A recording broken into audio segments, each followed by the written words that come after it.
Que te mourir, puis ça me bonjour tout le monde, je suis Sébastien, et aujourd'hui je vais répondre à la question numéro 22 de RPG Day 2024. La question d'aujourd'hui est un personnage non joueur notable, et le thème, enfin le mot-clé, pardon, c'est personnage. Je vais plutôt partir sur le mot-clé, parce que j'ai déjà répondu à cette question l'année dernière, et j'ai rien de nouveau, j'ai rien de passionnant en plus à rajouter. Donc je vais rester sur ce mot-clé personnage. Et je vais l'aborder avec le point de vue du MJ. Ceux qui auront envie de le voir du côté du joueur trouveront certainement d'autres vidéos là-dessus, que ce soit en français ou en anglais. Vous avez qu'à cliquer sur le petit tag RPG Day 2024 et vous verrez toutes les chaînes qui y répondent, que ce soit en français ou en anglais. Bon, alors, un personnage. Qu'est-ce que le mot personnage me donne envie de dire? Le mot personnage, c'est outre le fait que ce soit l'avatar des joueurs dans l'univers, c'est aussi des éléments importants à l'histoire. Puisque ce sont eux qui vont faire avancer l'histoire. C'est jamais le MJ qui fait avancer l'histoire, c'est un personnage qui agit sur le monde, qui fait avancer l'histoire. Et ces personnages-là, ils peuvent être joués par des joueurs, ils peuvent être joués par le MJ. Et à ce moment-là, c'est des personnages non joueurs. Mais il faut jamais... Enfin, faut toujours comprendre... c'est vraiment le truc à comprendre en tant qu'MJ. Quand vous voulez créer une histoire, quand vous voulez créer quelque chose, une menace, faire avancer votre histoire, ça doit toujours être du fait de l'action et des objectifs de quelqu'un. Ça peut pas être, sauf de très très rares cas, une force invisible qui... Je viens d'écraser mon micro, excusez-moi. Une force invisible qui agit sur l'univers. C'est toujours les actions de quelqu'un parce qu'il a un objectif qu'il doit atteindre avant une certaine limite de temps, parce qu'il veut faire quelque chose ou parce qu'il doit faire quelque chose, et s'il ne le fait pas, il va se passer d'autres choses qui vont l'embêter. Les personnes, ou très très peu de gens, agissent par pure méchanceté. La plupart des gens agissent par intérêt personnel. Alors, il y en a qui vont agir par intérêt personnel, sachant que c'est tout à fait au dépens et au détriment d'autres, mais ça ne les gênera pas. Et c'est ça qui fait des personnages mauvais. Et d'autres qui vont essayer de se retenir, qui vont essayer de ne pas le faire, jusqu'au moment où ils considéreront qu'ils n'ont plus le choix. Ce qui est bien sûr une illusion, parce qu'on a toujours le choix. Mais les gens sont prêts à se mentir à eux-mêmes et à créer toutes les rationalisations qu'ils veulent pour justifier les actions les plus... qui sont le plus dans leurs intérêts et les plus faciles à réaliser. Donc c'est pas étonnant. Des fois, c'est par motivation, des fois, donc c'est par quelque chose de positif, des fois, c'est une force plus négative qui va pousser à ça, donc c'est de la peur, c'est ce genre de choses, la haine, ce genre de choses qui va pousser les gens qui vont justifier leur action. Je parle bien de justification, je parle pas de raison. Nuance. Les gens vont créer tout un tas de justifications en disant que c'est la raison pour laquelle ils en sont arrivés là, mais non, c'est juste les justifications qui se sont inventées pour le faire. Le choix, ils l'ont fait consciemment, ou pas, mais c'est un choix qu'ils ont déjà fait. Et maintenant, c'est arriver à vivre avec les répercussions de ces choix, de ces conséquences, de ces actes, et de trouver la meilleure justification, la meilleure rationalisation du truc, pour ne pas péter les plombs, parce que les gens n'aiment pas la dissonance cognitive. Alors certains sont des fois pas assez malins pour l'avoir, et tant mieux parce que ceux-là vivent leur meilleure vie. Ou bien ceux qui arrivent à l'avoir, c'est ceux qui vont se lancer comme ça dans des idées extrêmes parce que ça justifie et ça valide les actions qu'ils ont fait. Et donc, c'est comme ça que ces personnages doivent évoluer, doivent progresser, doivent avancer. Comme dit, personne n'est jamais le méchant dans sa propre histoire. Et à part le méchant qui va... se tordre la moustache quand on va aller faire du comics, du pulp, des choses comme ça, où là, il y a un méchant qui agit pour juste le fait d'être méchant. Si vous n'êtes pas dans ce niveau-là, bah, il faudra que vous créiez des justifications. Ça ne veut pas dire que c'est pas parce qu'ils rationalisent leurs mauvaises actions que c'est des personnages incompris. Il y a certaines rationalisations qui sont fausses, qui sont cachées derrière des sophismes, qui sont cachées derrière des biais cognitifs, qui sont cachés vers des erreurs de raisonnement, ou bien simplement qui ne sont pas du tout des raisonnements et qui sont 100% basés sur les émotions. Si vous regardez un peu comment les gens réagissent de nos jours sur les réseaux sociaux, vous verrez que les gens sont à 90% dans l'émotif et vont rarement réagir, enfin vont rarement parler à froid, vont rarement faire des choses à froid. Ils vont toujours être dans l'émotif, dans la réaction, et avec ces gens-là, si vous venez, même si ça n'a rien à voir, si vous venez et que vous essayez de raisonner avec des gens qui sont dans l'émotion, ben vous n'y arriverez pas. Comme pareil, si vous appelez à l'émotion à des gens qui sont dans le raisonnement, vous n'y arriverez pas non plus. Donc il faut faire attention à ça, il faut comprendre aussi quand vous jouez un personnage en tant qu'MJ, à savoir dans quel mode de pensée il est. S'il est dans la réaction, dans l'émotionnel, s'il est en contrôle de ses émotions aussi, parce que des fois c'est l'inverse, des fois c'est les émotions qui contrôlent quelqu'un, et alors là, à ce moment-là, c'est quelqu'un de dérangé et vous allez avoir des problèmes à le gérer, parce que ceux-là, il faut vraiment arriver à les faire redescendre d'abord avant de pouvoir, ne serait-ce que leur demander de comprendre quelque chose, dans le sens comprendre un ordre simple. Regardez un peu les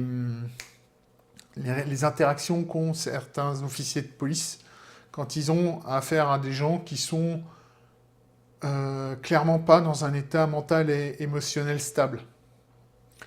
Vous avez de très bons exemples sur la chaîne ASP, Active Self-Protection, il faut parler anglais. Il ne faut pas avoir peur de voir des flics ou des gens qui se défendent avec des armes à feu non plus, donc il ne faut pas être un aplophobe.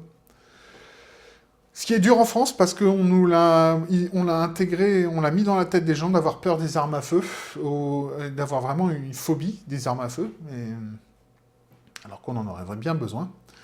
Mais bon, on n'est pas là pour discuter de politique, on n'est pas là pour discuter de tout ça.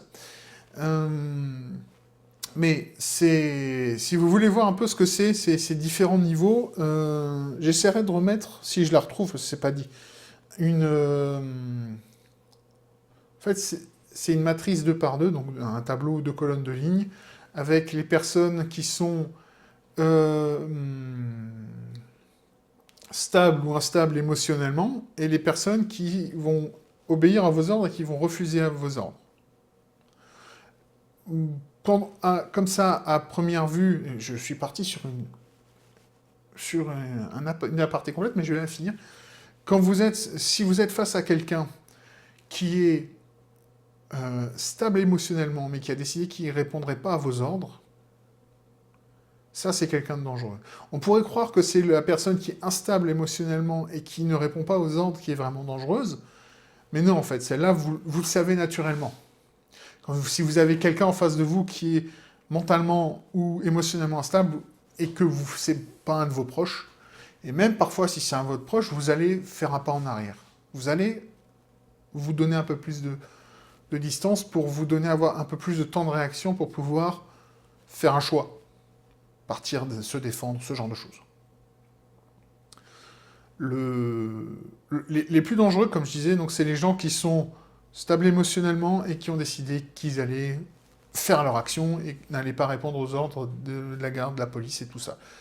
Les gens intoxiqués ou pas stables émotionnellement ou mentalement, mais qui vont répondre en général aux ordres, on arrive à les gérer.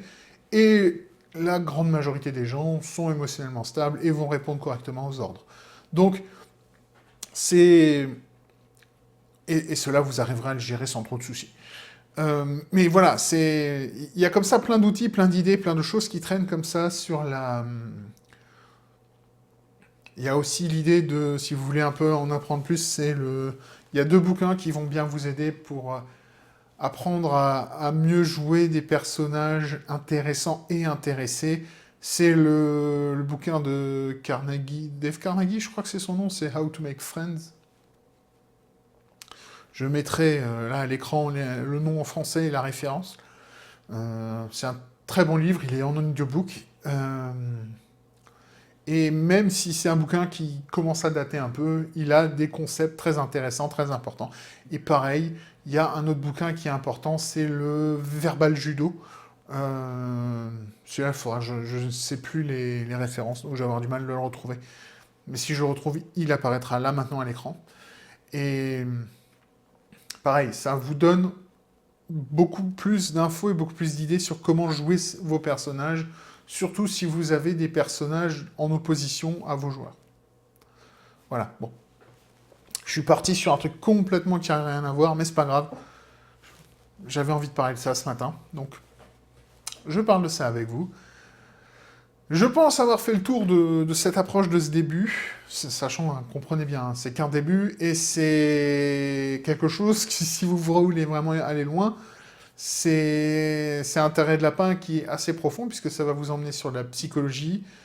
Faites attention, quand vous commencez vraiment à rentrer dans le monde de la psychologie et de la sociologie, ce sont des sciences molles, et dans l'ère moderne, et aussi bien depuis le début, il y a beaucoup de choses sur ces sciences-là qui sont vues toujours par une lentille, par un biais idéologique.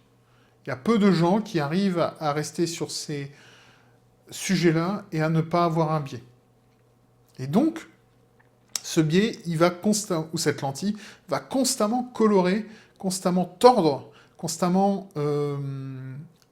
orienter l'interprétation des choses. Et c'est pour ça que vous avez des cours en philosophie qui sont liés à des études de sociologie, des choses comme ça, parce que, enfin bon, c'est compliqué, c'est la grosse difficulté des sciences molles, c'est qu'on peut leur faire dire à peu près tout et n'importe quoi, et que vous n'aurez jamais vraiment tort. Parce que c'est toujours des choses qui sont liées à l'interprétation. Même si certaines sont peut-être plus proches du modèle récent que d'autres. Voilà. Par exemple, en psychologie, le modèle jungien, le modèle freudien. C'est plus vraiment d'actualité, je crois, mais j'y connais rien là-dedans. Mais voilà, par exemple, c'est le genre de choses dont je fais référence. Bon, voilà. Passons. Je vais pouvoir passer au thème du jour, qui est, si je me fie à mon écran Interdimensional Space, donc l'espace interdimensionnel. Déjà, ça va être un concept très difficile, ça, mais on va jeter un dé, on va voir où ça nous emmène. Allez, c'est parti. C'est un 4, je ne sais pas si vous arrivez à le voir. Là, vous l'avez vu. Donc, je dois créer un objet lié aux espaces interdimensionnels. Alors déjà, il faudra m'expliquer ce que c'est un espace interdimensionnel, parce que c'est un truc qui n'a pas de sens pour moi. Il n'y a pas d'espace entre les dimensions. Il n'y a pas d'espace entre la première dimension, une ligne, et la deuxième dimension, le plan qui contient cette ligne. Et pareil, il n'y a pas d'espace entre... Il n'y a pas d'espace non plus entre le plan et l'espace dans lequel est contenu ce plan. Ça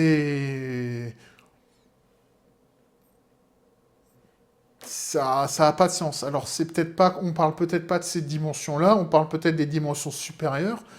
Et le problème, c'est pareil, il n'y a pas d'espace entre ces dimensions parce que les dimensions ne sont pas séparées, les dimensions sont toujours l'une dans l'autre. Donc je ne vois pas comment créer un objet qui vient d'un espace interdimensionnel ou qui vient d'une dimension... Alors, un objet qui viendrait d'une dimension supérieure, ça aurait déjà plus de sens. Mais... Désolé, je regarde trop mon écran, je regarde pas, c'est ma caméra. Mais un objet de dimension supérieure, ben on verrait que sa projection 3D, si on considère que l'être humain n'est capable de percevoir que 3 dimensions et de naviguer sur une de manière linéaire, le temps. Si on considère que la 4e dimension est la dimension du temps. Pour ça, il y a plusieurs chaînes YouTube qui ont parlé des dimensions supérieures. Si je me rappelle bien, il y a la chaîne 10th Dim, donc la 10e dimension, qui est intéressante sur ce côté-là. Je ne sais pas ce que ça vaut scientifiquement parlant, sachant que si je me rappelle ce que j'avais lu et entendu, si on se fie sur le modèle de la théorie des cordes, le modèle fonctionne avec 11. Il y a un modèle de la théorie quantique des cordes qui fonctionne avec 11 dimensions. Donc, voilà, je pourrais pas vous dire, mais c'est... Alors, le problème avec Tenfdim, si je me rappelle bien, c'est que le mec a fait par le passé l'apologie de l'utilisation de drogues hallucinogènes, ou bien c'est ce que les gens ont considéré qu'il fallait pour comprendre ses vidéos, ce qui n'est pas vrai du tout, il faut juste bien comprendre l'anglais. Mais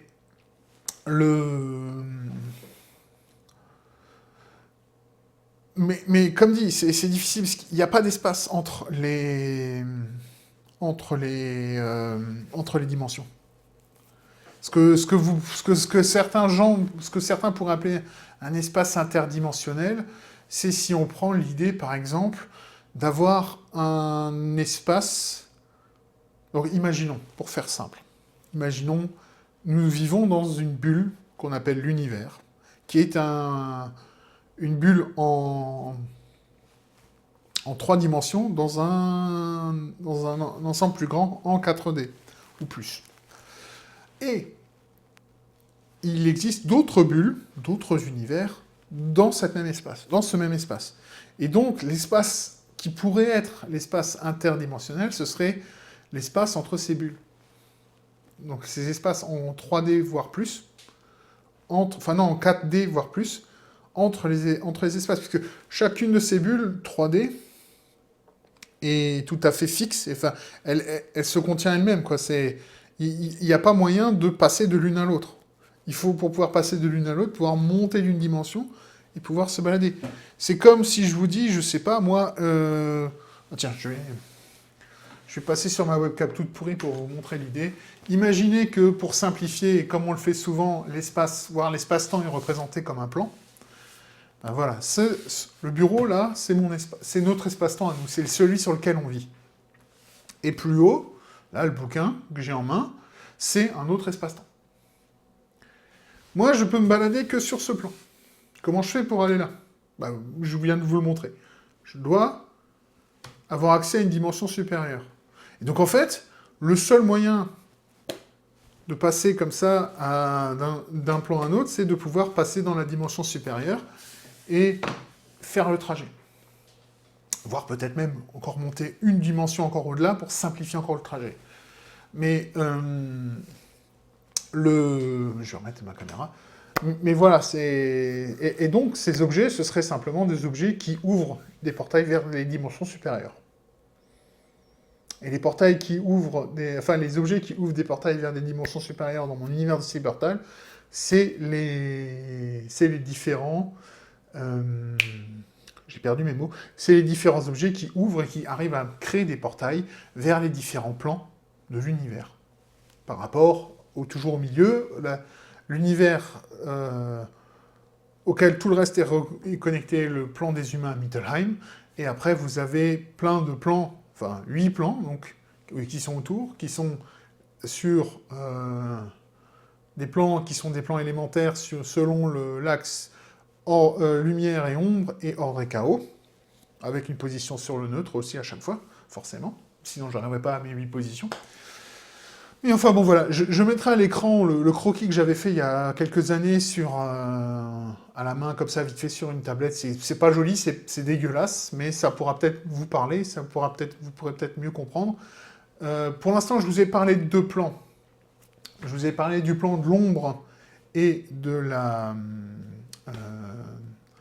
ombre et de l'ordre, c'est le royaume des nains, et donc c'est le coin inférieur gauche, et dans le coin supérieur droit, vous avez la lumière et le chaos, c'est Urwald, c'est la forêt primaire, et c'est le royaume des fées.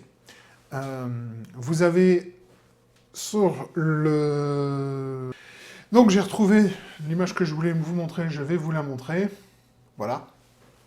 Comme vous pouvez le voir, c'est le fameux croquis que j'avais fait sur ça. Ah, je vois qu'il y a un truc qui n'est pas très lisible. Voilà, donc vous voyez, bon, je l'ai écrit alors en anglais, parce que je bossais sur quelque chose à ce moment-là, pas seul, mais voilà. Et donc, vous avez d'un côté l'ordre et le chaos sur le plan neutre, c'est les anges et les démons, donc Engelteufel. Vous avez, je vous avais dit, dans le coin inférieur gauche, les nains. En haut à droite, Urwald, la forêt primaire. Alors, qu'est-ce que vous avez dans l'ombre pure? C'est quoi? Putain, j'arrive pas à me relire, c'est affolant. Faut que je me rapproche de mon écran, excusez-moi.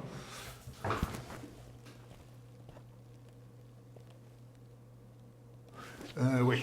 Bergheim, c'est le monde des montagnes, qui, si je me rappelle bien, est le monde des géants. Gnomehöhle, c'est le trou des gnomes, c'est le chaos et les ombres, c'est la terre des gnomes. Vous avez dans l'ordre et la lumière, vous avez la Helfheim, donc le plan des elfes. Et dans la lumière pure, vous avez Drachenhaupt, les cimes des dragons, qui sont donc les terres des dragons. Et au milieu de tout ce merdier, vous avez Mittelheim, le plan des humains, la terre des humains. Voilà. Et donc, pour faire l'analogie à ce que je disais avant, chacun de ces 9 plans, c'est une surface de bureau, on va dire, et ils sont empilés les uns sur les autres. Ou proches les uns sur les autres dans un espace supérieur, et donc il y a quelque chose qui vous permet comme ça de, par une connexion via l'espace supérieur, par la dimension supérieure, pardon, voire peut-être même 2 dimensions pour simplifier le voyage, vous allez... et pourquoi je dis par exemple 2 dimensions pour simplifier le voyage? Imaginez que votre... imaginez, on va faire simple, on va rester à 2 lignes, enfin non, 2 points, d'accord? Ça c'est unidimensionnel, c'est une position sur une ligne, donc c'est un point. Et vous faites une autre ligne et vous prenez un point. Comment est-ce que vous reliez ces 2 points? Soit vous faites une ligne qui passe par les deux, et à ce moment-là, vous pouvez y accéder en montant d'une seule dimension. Mais, si vous arrivez, imaginez que ces 2 points que vous avez tracés dans l'espace, sur votre plan, sont sur une feuille de papier. Comment est-ce que je rapproche ces 2? Je prends ma feuille de papier, je la plie, je les mets l'un en face de l'autre, et comme ça, j'ai les 2 qui sont quasiment collés l'un à l'autre, et je peux très facilement passer. Et je peux faire ça parce que j'ai pu monter de deux dimensions au-dessus. Je sais, c'est un peu compliqué, c'est un peu vache de balancer ça comme ça, mais voilà. Donc c'est peut-être comme ça que la magie et les portails, ces portails secrets, c'est parce que la magie donc, qui tire ces plans l'un proche de l'autre, localement à cet endroit-là, par 2 dimensions au-dessus. Ouais, je sais, c'est compliqué. Donc ça voudrait dire que la magie est une force qui a la possibilité de se mouvoir au minimum sur 5 dimensions. Bonjour, c'est compliqué, hein. Ouais, je sais, je vais loin, mais je m'emmerde un peu, alors je pousse un peu. Puis voilà, et il me reste toujours la question de où sont posés ces portails qui existaient, qui étaient fixes, et sachant qu'on peut créer des portails temporaires avec des objets. Ça, c'est une question qu'il faudra explorer à un autre moment. Pas dans cette vidéo. Mais en tout cas, voilà. Si un objet doit pouvoir créer, donc de permettre l'accès à l'espace interdimensionnel, ce qui est une faute de langage au niveau physique qui est assez hallucinante. Mais voilà. Ces objets-là, moi je vois, c'est simplement... Donc c'est des objets qui arrivent à manipuler l'espace sur plus de dimensions que celles qu'on connaît. Et c'est pour ça qu'on a l'impression d'ouvrir des mondes, d'ouvrir des portails vers d'autres mondes, alors que simplement tout ce que ça fait, c'est que localement, ça rapproche 2 espaces en 3D dans un espace en 5D. Ouais, c'est compliqué, hein, je sais, mais voilà. J'ai fait le tour, je crois que je vous ai tous perdus, là. Mais bon, moi j'ai trouvé ça amusant à explorer, à discuter de tout ça. Donc, je vais m'arrêter ici. J'espère que demain ne sera pas aussi conceptuel, parce que c'est vrai que là, aujourd'hui, c'était deux thèmes assez conceptuels et assez... Il n'y avait rien de concret, c'était que de la discussion, donc voilà, c'est aussi, ça va, je pense, être ma vidéo la plus longue de RPG Day. Mais en tout cas, pour votre plus grand bonheur, cette vidéo est maintenant terminée. Merci beaucoup de votre attention, si vous la regardez encore.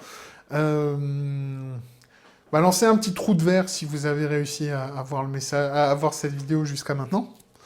Faites un petit commentaire avec le mot trou de verre à la fin ou au début, comme ça je saurai. Et merci beaucoup pour votre attention. Je vous l'ai déjà dit, comme d'habitude, je vous souhaite de trouver ce qui vous rend heureux. Et en attendant ma prochaine vidéo qui sera donc demain, je vous dis à tous à demain, ou plutôt comme on dit chez moi, Bismourouia.